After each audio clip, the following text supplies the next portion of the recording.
finally we arrived to the second place to visit today. Look, cafe. It's called Cafe del Rosso. We have already get the started on the other place, and let's see. Okay, grazie. Sorry guys, see you soon because I have to go to the toilet. One of the main stuff of the video. Yeah, you're right. It's really important. Now guys, I was saying that in Italy every shape of pasta has a proper origin, a proper story, a proper legend. Okay? Now, the one that we are going to have here at the restaurants are I tortellini served in crema di parmigiano, so with a parmesan cream, and le tagliatelle served with il ragù alla bolognese. Okay? Now, I tortellino shape of pasta, where do you think it come from? As I said, we said the answer, which is The belly button. the belly button. But the belly button of who? And here we have stories that will be split into one, more artistic, more poetic, and to attract more, tourists maybe. The other one, a little bit more dirty and probably more true. Yeah. Okay. Now, the artistic one says that the person who got inspired by the belly button chose the belly button of Venus. Venus, which is represented in the paint of Sandro Botticelli. Yes, that's what I was thinking of. Esattamente, Yeah. in the Uffizi Museum. Sono le tue ragazze. Yeah, the Uffizi Museum. Then, the second story, which is probably the one more true and more authentic, it's that the person who invented the belly button shape got inspired by a belly button, but of a woman that was, like, she didn't know that she was observed, okay? He was spying her from a tiny, tiny hole in the wall. Pervert. But the only thing he saw was not even a good looker, because the only thing he saw through this tiny hole was her belly button. So let's create a shape. Today it wouldn't be the same thing. Today, call the police. You don't leave the time of the guy to, I need to create something. What do you want to create? Bene. That's the origin, okay? Now, very important about the tortellini, guys.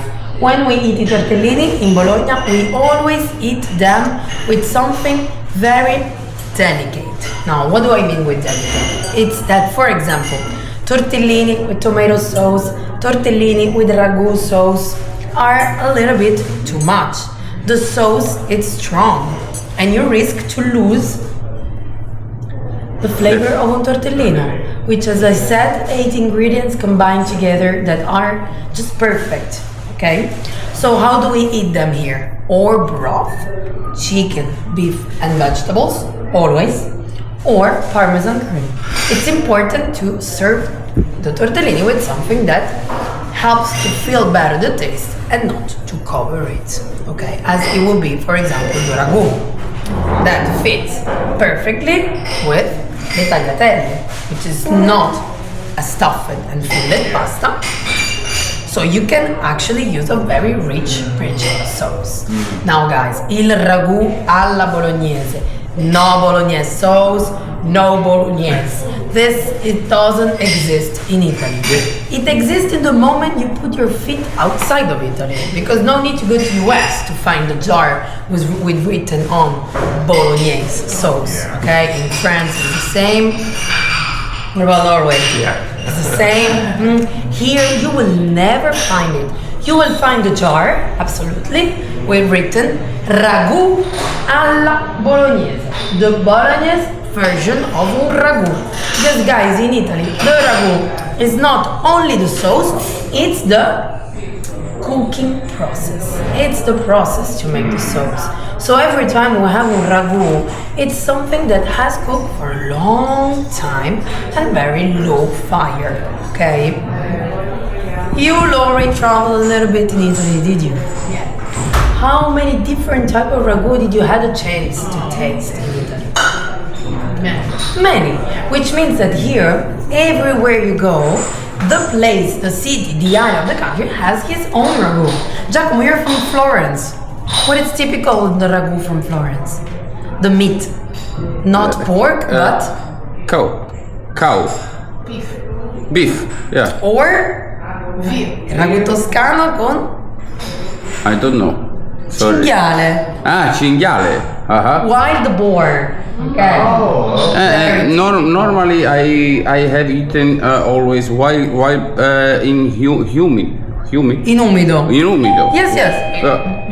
Cinghiale, wild boar in Tuscany is very typical. You can find it in umido, in the ragu. You can find it in many ways. But you can find the ragu of cinghiale, so the wild boar. You can find in the north of the country the duck ragu. Always in Tuscany, you can find the deer ragu. The wild rabbit, that I don't remember how to say that in English, never. The hare. Okay, yeah. La lepre, il ragu di lepre, you can find it as well.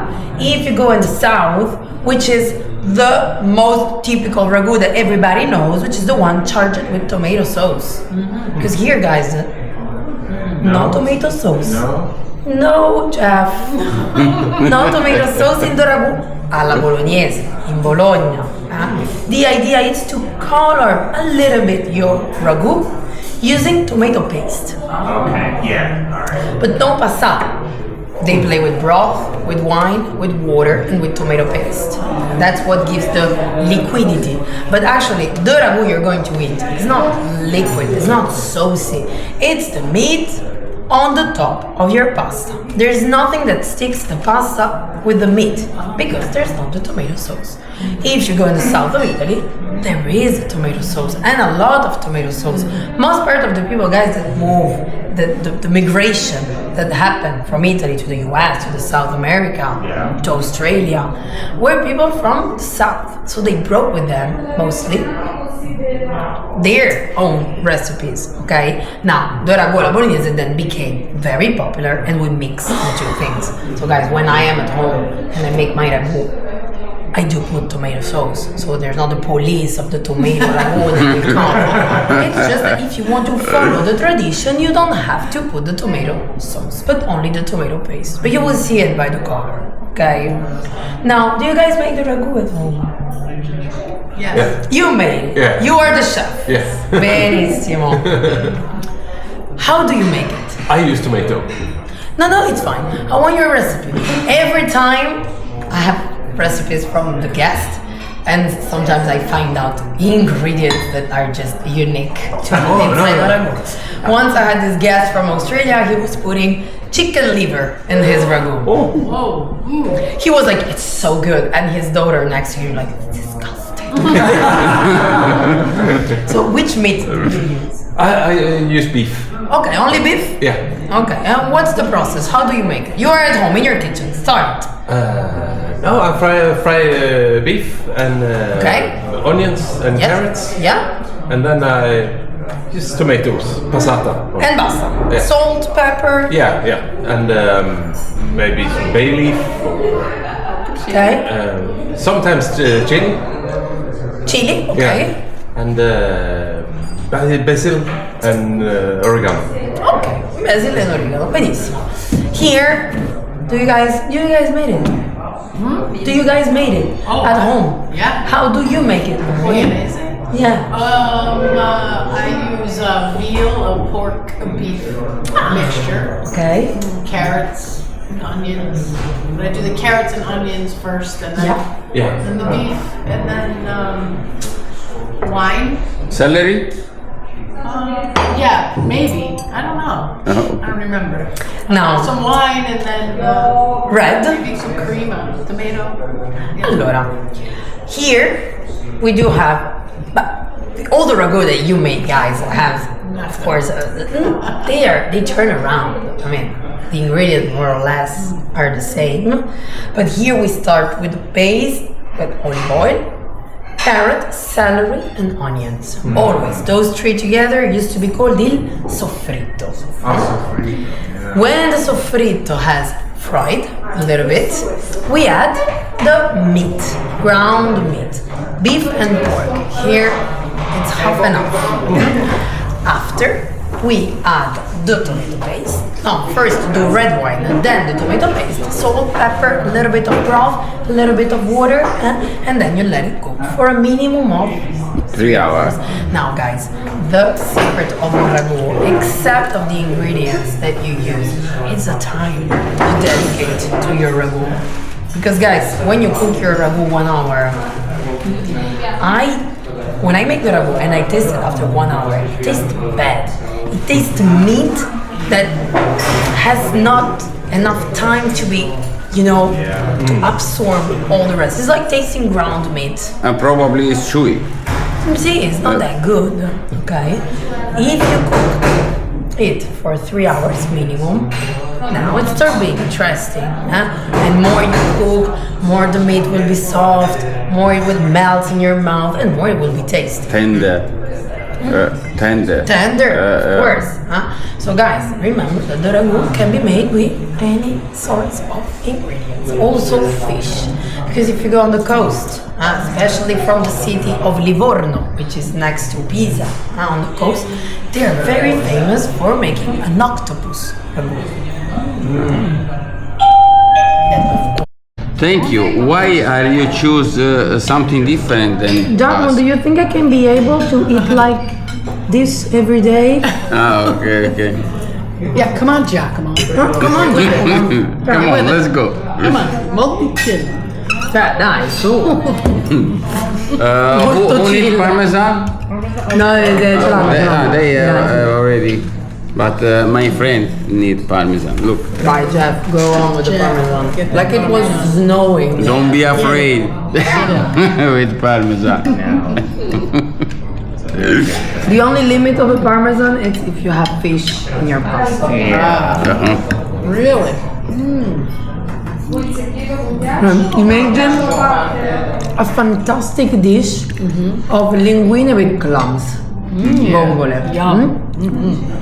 And suddenly, so with all the olive oil, garlic, parsley, everything perfectly, a little bit of chili, perfectly balanced, parsley, and suddenly like a mountain of cheese arrived. No, the cheese will completely dry your little sauce that you have. Okay. But in some restaurants, they don't even bring you the cheese. They were handmade too. When you went to New York, did you have Look bad at the sounding difference between there these was two some bad tortellini. Right. I only These are not the same. great. These are different. great. Where did you go? Brooklyn. No, Manhattan. I was in Manhattan. I was in a very small place, but like I think one of the dirtiest places I've ever seen. I was great. Dirty the better. And they were smart They to are the best. use this When seasoning. I was in Sicily, I was with my boyfriend, and he's Sicilian. Okay. So we stop in Catania. We spend the day in Catania before taking the bus and going in his hometown. And he was looking for this place famous for the Because, sandwich with horse this meatballs. seasoning Now we they- were in one of the worst neighborhood of Catania. have valorized A little bit. It was during the day. the flavor of the tortellini. And then we arrived in this place, which was not even a restaurant, like not a bar. I don't know, it was like a shop or on one table. We were at the only table. The barbecue was in the middle of the street, which is very illegal in Italy to cook in the street. You are not allowed to, because you need to cook your food in circumstance that you know that you protect from the bacteria, from this, that there's the aspiration of the fire. No. And he was so sure about his sandwich. He was like, "You're gonna love it." With a cigarette in the mouth, he was cutting the bread. You guys want this? Okay, fine. And of course, Which doesn't mind a glass me, of I'm red used wine. to the smoke in general. Yeah. So. It was the best sandwich I have ever had. in my Really? life. No, guys, it was out of this world. Really? Really. Worst. Yeah. Wow. I'm not a What was on it? It's like beef. Inside. It was he seasoned the meatball with many herbs, spicy. Didn't give out the recipe, but he was so sure. It was like, you're gonna love mine. You're gonna love mine. Okay. Simply scrumptious. Okay. Interesting. Yeah, horse meat in Italy, it's quite a thing. Yeah. I discovered another word, the word of handmade tortellini. Huh? Which are completely different from the basic tortellini. Yeah, usually I was used to eat the big distribution tortellini. This Yeah. is completely different. Yeah. Too much wine in your tortellini makes it hard. My tortellini will look like just a ball. These are on another level, guys. Simply on another level. It'll just be triangles. That's it. Well, that's good enough. I'll be like, screw it. Tortellini balls. Exactly. You put it in a sandwich. Let's L'exotic try is all about the fresh. ragu now. I'm gonna try it. And Christmas, fat. Yeah. I had no idea about Christmas and tortellini. No. Either. We have fish. Christmas Eve. Christmas. Pesce. It's good and savory. Yeah, it's fish. Fish. Mostly in Italy as well. Like my grandmother would take an eel and she'd chop the head off. You had eel? We had eel in Pasta the with tub, eel? and I had to get the eel from the tub to the kitchen. You can easily I was 8. I'm like, feel inside your mouth You know the that flavor of the here saute, so Italian. Here celery, as well. carrots, and onion. Here as well, there's not far from here The on the meat, Romagna coast. There's was this little cooked. city called Comacchio, okay. which is like the little Venice. For the They're right famous for amount the eel. of time, For the eel. about 3 hours. You have a car? That's why It's it's a little tender and it uncomfortable to smells get there without a in car. your mouth. Because you need to take a train and then a bus. There's not a train station there. Next time. But if you We want to wanted to do go to like the beach, Look at the Ravenna. color. but not too crowded. I guess not. Look at it, guys. And I know we're American. I don't It's want wonderful, Allora, isn't it?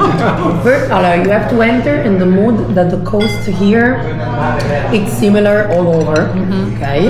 And it's very particular. It's La Riviera Romagnola, the Romagnola riverside. And also aesthetically and architecturally, it's all the same. Okay.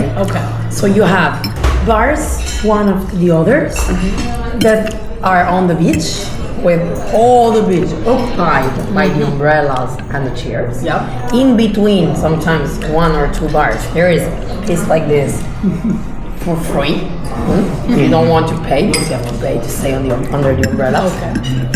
And then you have these long streets that goes all along the coast. Which, as I said, all the bars are places. If you go during the week, it's gonna be fine. Very fine. If you want, I can tell you where I go. I take the train to my Ravenna. Okay.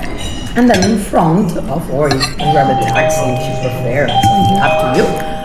There is the bus that takes you to Marina di Ravenna. I can give you the place where I always go eating La Piadina, the one he was talking about, which is kind of the Italian burrito. Okay? Very typical as a street food, or also pasta with vongole, clams, and then you have the beach. I don't pay, of course, but if you feel more comfortable, maybe for John's back, better have a little. But it's not expensive. I mean, it's gonna be like €20 per day. Okay. For the 2 seats and the umbrella. Okay. And if you go during the week, now it's okay. I've been on Monday, on a random Monday, it was empty. Empty. If you go during the weekend, Yeah, no week. no, guys, it's packed. Like you have to start at 6 a.m. This is my next stop. I'm going to San Marino, and in 20 minutes I will be on the Riviera Romagnola, you know? Where are you going in Romagna? I don't know, probably tonight. I don't I don't like to drive during the day. Non dove vai, lo sai, no? Dove vuoi andare? San Marino. No. And then with the car, You drive there. every day. You drove from Germany? Yeah. Very good, yeah. Yeah. The first stop was in Austria, where I did some activity. Where? In Austria? Innsbruck, around there. I love Innsbruck. It's so beautiful. Really nice. Yeah. I met another YouTuber. We shoot some video together, and then yesterday. Italian? Or? No, he was from London. And then yesterday, in around 8:30, I get paragliding, and then I drive till here. Movement. Yeah. So you did paragliding in the Alps? Yeah. Tirolo. We saw that. Oh, We saw that. Now, Maybe you saw him. maybe I saw you. Wow. Stivol. Where Really? were we? Stivol. What's the name of that town? Starts with an S. Stivola? No. Stivoli? Stivola? Stelvio? Salvio. It's south of St. Moritz. Yeah, we On our way back to Milan, we passed this lake and everybody was parasailing. Oh my God, amazing. No, it was parasurfing. You're good, guys? Surfing. Parasurfing. Yeah. They had like a On a lake. surfboard. No, Yeah. Never seen that. I did jump down from a mountain, you know, Yeah. with the sea. Yeah. Yeah, that's paragliding. Yeah. I meant Parasurfing. parasailing. Parasailing? No, Surfing. Surfing. Yeah. This is really funny to do. Yeah. Something like So this fun. Oh, yeah. with board. Yeah. Nice. Yeah. And probably you don't need to have any permission to do it. You need to have a sail, and then you can do from yourself. You know. Yeah. Nice. There was a company on the side Okay. in this hut. And they were To like giving them out. rent. Yeah. The board and the sail. Yeah. probably. Yeah. Yep, that you can rent and go out. People were trying it and falling in. Yeah. It was fun to watch. Now, guys, we are going to attend the last 3 stops. I'm already filled up, but you know, the last 3 stops are about sweetness, and I am always able to find some kind of place in my belly for sweet things, you know. Let's see after